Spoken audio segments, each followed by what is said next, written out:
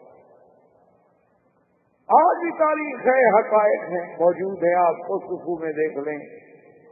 آپ سربیا کے احوال پڑھیں، آپ کشمیر کے احوال پڑھیں، آپ دیکھیں کیا کیا نہیں ہو ظلم کی وہ کون سی قسم جو مسلمانوں پہ آزمائی نہیں جاتی.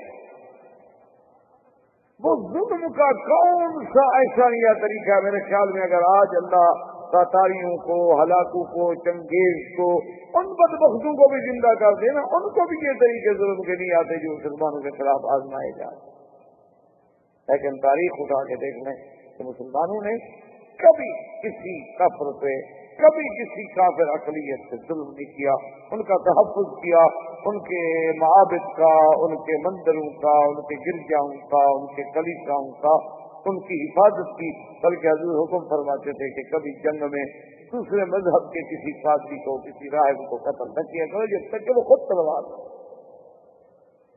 اب یہ شان دیکھیں، انہوں نے کہا کہ جب موسیٰ علیہ السلام جا رہے تھے تو قوم گھبرا گئی. انہوں نے کہا کہ آگے دریا ہے اور پیچھے فرعون کا لشکر ہے اور لشکر کی بھی تھوڑا سا نہیں ہے، یعنی 6 لاکھ فوج لے کے فرعون تعاقب کر رہا. تو موسیٰ علیہ السلام کے پاس آئے، انہوں نے کہا کہ ہم تو مارے گئے. آگے جاتے ہیں دریا ہے، دریا کو پل نہیں، کو کشتی نہیں، کو کشتا نہیں، اور اگر ٹھہرتے ہیں تو ہم کیا مقابلہ کر سکتے ہیں؟ 6 لاکھ کی فوج آ رہی ہے فرعون. تو موسیٰ علیہ السلام نے کیا کہا؟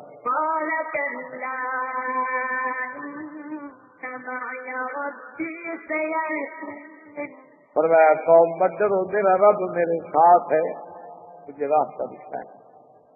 انہوں نے کہا یہی فرق ہے موسیٰ اور محمد مصطفیٰ کا کہ موسیٰ علیہ السلام نے کہا میرا اللہ میرے ساتھ ہے، لیکن یہ شان کرم ہے محمد پاک کا. انہوں نے فرمایا ان اللہ معنا، ابو بکر اللہ دونوں کے ساتھ ہے. انہوں نے یہ نہیں کہا کہ صرف میرے ساتھ ہے.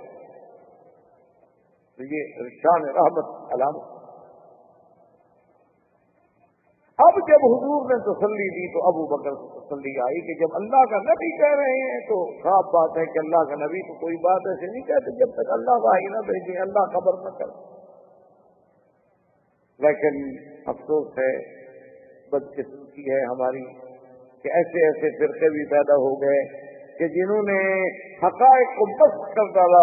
انہوں نے باقاعدہ کتابوں میں لکھا ہے کہ دراصل ابو بکر نے شور کر دیا، رونے لگ گیا. بظاہر تو وہ نبی کو نعوذ باللہ دھوکہ دے رہا تھا کہ میں آپ کی محبت میں، آپ کے غم میں رو رہا ہوں، اور اندر سے ابو بکر کا مقصد یہ تھا کہ دشمن جو باہر کھڑے ہیں وہ میرے رونے کی آواز کو سنے اور اندر آ کر اللہ کے نبی کو پکڑ تو شور مچائے. لیکن خدا کی قدرت دیکھو کہ 1400 سال گزر گئے. اس وقت تو وہ شور کافروں نے نہیں سنا، اگر سنتے تو چھوڑ دیتے بنا، لیکن انہوں نے نہیں سنا. ان 1400 سال کے بعد ان کے ذاکروں نے شور سن لیا. مکے والوں نے جو غار کے اوپر کھڑے تھے وہ تو نہیں سنتا. اگر انہوں نے رونا شور تھا اور وہ شور سن لیا ہو تو وہ کب چھوڑ دیتے؟ اور اسی لیے خدا کی شان دیکھیں، وہ تو اللہ الغیوب ہے نا، علیم بذات الصدور ہے۔ اللہ نے فرمایا لا تحزن، یاد رکھو دو لفظ ہیں قرآن میں، ایک ہے لا تخف اور ایک ہے لا تحزن، ایک ہے ڈرو نہیں، ایک ہے غم نہ کرو۔ ان دونوں میں بہت بڑا فرق ہے۔ جب آدمی کو اپنا ڈر ہو تو وہاں ہوتا ہے کبھی مت کرو، جیسے موسیٰ علیہ السلام کو اللہ نے حکم دیا کہ تمہارے ہاتھ میں کیا ہے؟ اللہ نے لکڑی فرما گراؤ، پھینکو، تھینک اسلام پر بھاگے موسیٰ، اللہ نے خذھا ولا تخف، موسیٰ علیہ السلام پکڑو لکڑی، ڈرو چلو نہیں، خیر ہے، یہ تو معجزہ ہے، ہم نے اسلام بنا ابھی لکڑی ہم بنا دیتے ہیں۔ تو موسیٰ کو اپنا ڈر تھا تو اللہ نے فرمایا لا تخف، اور اللہ نے اسی موسیٰ کی اماں کو فرمایا کہ جب دشمنوں کو پتہ چل جائے تیرے بچے کا، وَأَوْحَيْنَا إِلَىٰ أُمِّ مُوسَىٰ أَنْ أَرْضِعِيهِ فَإِذَا خِفْتِ عَلَيْهِ فَأَلْقِيهِ فِي الْيَمِّ وَلَا تَخَافِي وَلَا تَحْزَنِي إِنَّا رَادُّوهُ إِلَيْكِ وَجَاعِلُوهُ مِنَ الْمُرْسَلِينَ۔ اللہ نے فرمایا کہ موسیٰ کی اماں اپنے بچے کو دودھ پلا کے صندوق میں بند کر کے ڈرونی دریا میں ڈال لو، لا تخافی، تم اپنا بھی کوئی ڈر نہ کرنا، تمہاری بھی ہم حفاظت کریں گے، ولا تحزنی، اور موسیٰ کا بھی ڈر نہ کر، غم نہ کر، اس کا بھی کوئی فکر نہیں، انا رادوہ الیک، ہم موسیٰ کو تمہاری طرف لوٹائیں گے، فجاعلوہ من المرسلین، اور ہم موسیٰ علیہ السلام کو مقام رسالت بھی عطا فرمائیں گے۔ تو اللہ نے یہاں بھی کیا فرمایا؟ اللہ نے فرمایا اذ یقول لصاحبہ لا تحزن، میرا مدنی اپنے سنگی کو، ساتھی کو، صاحب کو کہتے کہ وہ تیرا غم نہ کرے۔ وہاں بھی ابو بکر کو غم تھا تو محمد مصطفیٰ کا تھا، نہ اپنا فکر تھا نہ غم تھا۔ اللہ نے لا تخف نہیں فرمایا بلکہ لا تحزن کا لفظ فرما کر ہمیشہ کے لیے دشمنوں کا منہ بند کر دیا۔ حضور صلی اللہ علیہ وسلم غار میں ہیں اور پوری کفر کی طاقت جو ہے نا جناب وہ تلاش میں ہے، لیکن اللہ کی شان ہے کہ ایسا نظم ہے، اور یہ سعادت ملی تو صرف صدیق کے گھرانے کو ملی ہے کہ غار کا ساتھی ہے تو ابو بکر ہے، اور سارے دشمنوں کی خبریں لانے والا ہے تو عبداللہ ابن ابی بکر ہے، ابو بکر کا بیٹا ہے، اور نفس مٹانے والا ہے تو ابو بکر کا غلام عامر ابن فہیرہ ہے، اور طعام پہنچانے والی ہے تو ابو بکر کی بیٹی ہے، اور راز نبوت کے لیے مار کھانے والی ہے تو وہ ابو بکر کی بیٹی ہے، جس کو اللہ اتنی نعمتیں دے اس کی شان میں کون کمی کرتا۔ یہ تو ہماری کم عقلی ہے، ہمارے ان دوستوں کی کم عقلی ہے کہ جن کو آج تک اصحاب رسول کی عظمت اور مقام جو ہے وہ سمجھ نہیں آتا۔ روزانہ باقاعدہ تنظیم سے عبداللہ ابن ابی بکر جا کے حال پہنچاتے ہیں کہ یا رسول اللہ آج کافروں نے یہ کیا یہ کیا یہ کیا۔ عامر ابن فہیرہ مال چراتے چراتے نقصان مٹاتے ہیں اور 7 بکریوں کا دودھ پہنچا دیتے ہیں، بی بی اسما کھانا پہنچا دیتی ہیں عامر ابن فہیرہ کو، اور عامر ابن فہیرہ آگے کھانا پہنچا دیتے ہیں، اور ایک دلیل ہے راستہ دکھلانے والا وہ یہودی ہے۔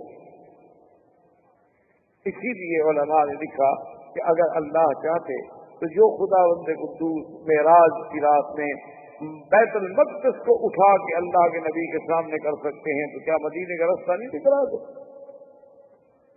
حضور صلی اللہ علیہ وسلم کے لیے مدینے کا راستہ کھول دینا تو مشکل بات ہی، سارا مدینہ سامنے کر، لیکن امت کو سبق دینا تھا کہ اگر کوئی راستے کے امور میں کسی جہاز رانی نے کسی راستے کی سفر کی معلومات کے لیے دنیاوی علوم حاصل کرنے کے لیے اگر یہودی نصرانی کافروں سے معاملہ کیا جائے تو کوئی منع نہیں۔ اس لیے جو دلیل تھا جس کے ذمہ تھا کہ تم نے ہمیں خفیہ راستے سے مدینے منورہ پہنچانا ہے، وہ کافر۔ اچھا خدا کی شان ہے کہ وہ کافر بھی اتنا پکا تھا کہ اس نے آخر وقت تک غداری۔ آج کا تو مسلمان ہوتا ہے بڑا اعلیٰ سودا کرتا ابو جہل، کیونکہ آج کل تو مسلمان ماشاءاللہ مانا یہی ہوتا ہے نا کہ ہر بات پہ کمیشن، ہر بات پہ سودا، تو اس نے بھی غداری نہیں۔ اب حضور صلی اللہ علیہ وآلہ آلہ واصحابہ وسلم تسلیما کثیرا کثیرا 3 راتیں رہنے کے بعد کار سے اب کافر تو تھک گئے۔ 3 راتیں کی مذاق نہیں ہوتی نا کہ 3 دن اور 3 رات پورے مکے کے راستے سارے جو ہیں کنگال ڈالو اور کہیں سے کوئی خبر نہ ملے، تو ذرا وہ تھمے اور حضور اپنے اونٹنیوں پر سیدنا ابو بکر کے ساتھ ایک خالص خفیہ طریق سے، خفیہ راستے سے کار سے نکل کے آپ نے سفر اختیار کرنا۔ اور صحیح حدیثوں میں واقع آتا ہے کہ یہ سفر ہوتے ہوتے ہوتے ہوتے جب حضور صلی اللہ علیہ وسلم، آج بھی آپ اگر مکے سے مدینہ منورہ جائیں نا، اپنی گاڑیوں پر کئی روڈ جائیں تو آپ نے دیکھا ہوگا کہ آپ یہی روڈ جو ہے طریق الہجرہ یا طریق المدینہ لے کے نکلیں تو آگے رابق سے پہلے پہلے جتنے سے راستہ آتا ہے اور وہاں یہ مکے والا راستہ بھی جا کے مل جاتا ہے، پھر آگے جا کے ایک راستے یوں آ رہا ہے اور ایک یوں جا رہا ہے، یوں آگے جا کے مل گئے۔ حضور پاک تو پہاڑوں سے آ رہے تھے، یہ جو راستے میں وادیاں ہیں جیسے وادی عثمان ہے، وادی قدید ہے، یہ ساری وادیوں کے قریب قریب پہاڑوں سے گزرتے ہوئے، کیونکہ اس زمانے میں اونٹوں کا سفر ہے، وہ کاریں ہیلی کاپٹر نہیں تھے۔ جب حضور صلی اللہ علیہ وسلم اس راستے پہ پہنچے جو راستہ سیدھا مکے سے آ رہا تھا، تو حضرت ابو بکر صدیق فرماتے ہیں فبکا رسول اللہ صلی اللہ علیہ وسلم، حضور رونے لگ گئے، آنسو مبارک آ گئے داڑھی مبارک پہ۔ حضرت صدیق نے عرض کیا کہ یا رسول اللہ کیا بات ہے، آپ کیوں اداس، کیوں رو رہے ہیں، مجھے بتائیں۔